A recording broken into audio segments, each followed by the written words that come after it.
Hello, welcome back to elite recipes. நம்ம இன்றைக்கி banana stem வாழைத்தண்டு சட்னி எப்படி செய்கிறதுன்றத பார்க்க போகிறோம். வாழைத்தண்டு சட்னி ரொம்ப நல்லாயிருக்கும், ரொம்ப டேஸ்ட்டாக இருக்கும். இட்லி தோசை, கேப்பை இட்லி, கம்பு தோசை, வெரைட்டி ஆஃப் இட்லி தோசாஸ்க்கு நல்லாயிருக்கும். இப்போ வாங்க நம்ம என்னென்ன இன்க்ரீடியன்ட்ஸ் வேணுன்றதை போய் பார்க்கலாம். ஒரு வாழைத்தண்டு banana stem, 2 tablespoons of coriander seeds, 7 to 8 piece of garlic, கடலைப்பருப்பு சன்னா தால் 3 tablespoons, டேமரிண்ட் புளி கொஞ்சம் எடுத்துக்கோங்க, கடுகு மஸ்டர்ட் சீட்ஸ்,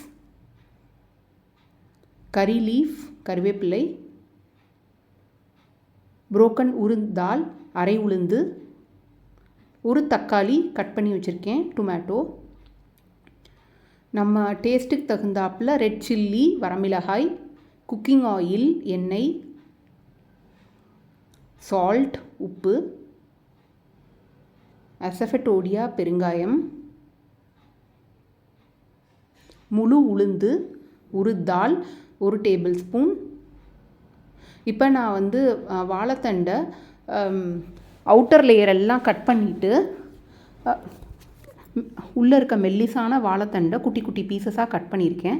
நீங்கள் இந்த மாதிரி வாழைத்தண்டை நல்லா மிக்ஸ் பண்ணி விட்டுருங்க. மிக்ஸ் பண்ணி விட்டுட்டு இதில் இருக்க நாரெல்லாம் எடுத்துருங்க. இந்த நாரெல்லாம் எடுத்துகிட்டு சட்னி செஞ்சால் தான் நல்லாயிருக்கும். இந்த மாதிரி கலக்கி கலக்கி விட்டு நாரெல்லாம் எடுத்துருங்க. கண்டிப்பாக வாழைத்தண்டை கட் பண்ணி தண்ணியில் போடுங்க. இப்போ ஒரு ஸ்டவ் ஆன் பண்ணி ஒரு கடாயை ப்ளேஸ் பண்ணி ட்ரை ரோஸ்ட் பண்ணலாம். சன்னா தால், கடலைப்பருப்பு லைட்டாக ஸ்மெல் வரையில் அடுத்து உளுந்தையும் சேர்த்துருங்க. முழு உளுந்து அதையும் சேர்த்துருங்க. அதையும் சேர்த்து ட்ரை ரோஸ்ட் பண்ணுங்கள். உங்களுக்கு நல்லா அந்த அரோமா ஸ்மெல் வரணும். சிம்லே கொஞ்சம் ட்ரை ரோஸ்ட் பண்ணலாம். அப்போ தான் இப்போ நீங்கள் கொரியாண்டர் சீட்ஸ், மல்லியும் சேர்த்துருங்க. இதையும் நல்லா மிக்ஸ் பண்ணி விட்டு ட்ரை ரோஸ்ட் பண்ணுங்கள். அப்புறம் வரமிளகாய் ரெட் சில்லியையும் சேர்த்துருங்க.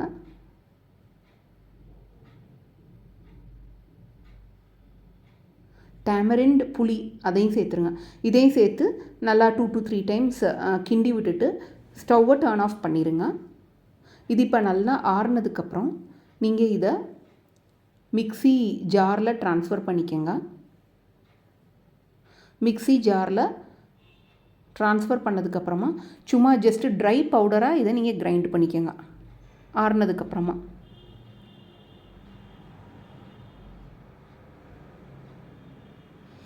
இப்போ அதே கடாயை ப்ளேஸ் பண்ணி 3 to 4 tablespoons ஆயில் போர் பண்ணிக்கோங்க. ஒன்ஸ் ஆயில் ரெடி ஆனதுக்கப்புறமா வெள்ளைப்பூடு, கார்லிக் சேர்த்துக்கோங்க. கட் பண்ணி வச்சுருக்க ஒரு நாட்டு தக்காளி கிண்டி விட்டு வேக விட்டுக்கோங்க. ஒரு 2 to 3 minutesக்கு அப்புறமா நம்ம கட் பண்ணி வச்சுருக்க வாழைத்தண்டையும் இப்போ இதில் நம்ம சேர்த்துக்கலாம். தண்ணியில் கட் பண்ணி வச்சுருக்கோம்ல, அந்த வாழைத்தண்டையும் இதில் சேர்த்துக்கலாம்.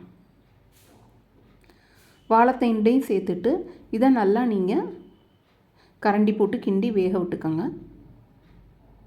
நல்லா ஃபாஸ்ட்டாக வெந்துடும்.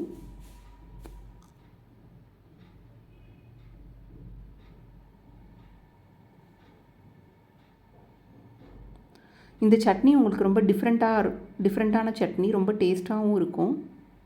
கண்டிப்பாக ட்ரை பண்ணி பாருங்கள். இப்போ நம்ம இதுக்கு வேணுங்கிற சால்ட் சேர்த்துக்கலாம்.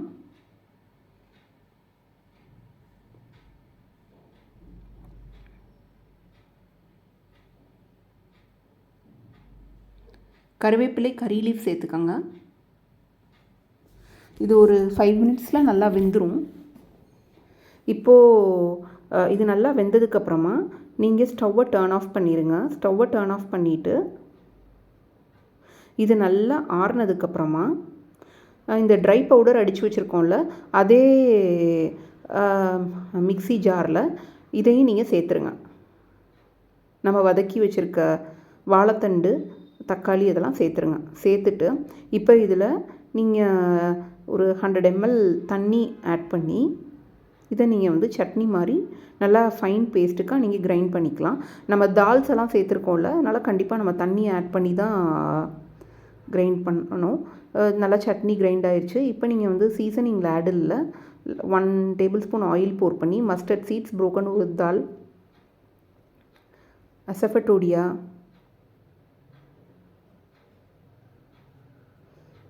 கறி லீஃப் போட்டுருங்க. போட்டுட்டு இப்போ நம்ம மிக்சியில் கிரைண்ட் பண்ண சட்னியை ஒரு பவுலில் ட்ரான்ஸ்ஃபர் பண்ணியிருக்கோம். ஸோ இந்த சீசனிங்கை இதோட ஆட் பண்ணிடுங்க. வாழைத்தண்டு சட்னி ரெடி.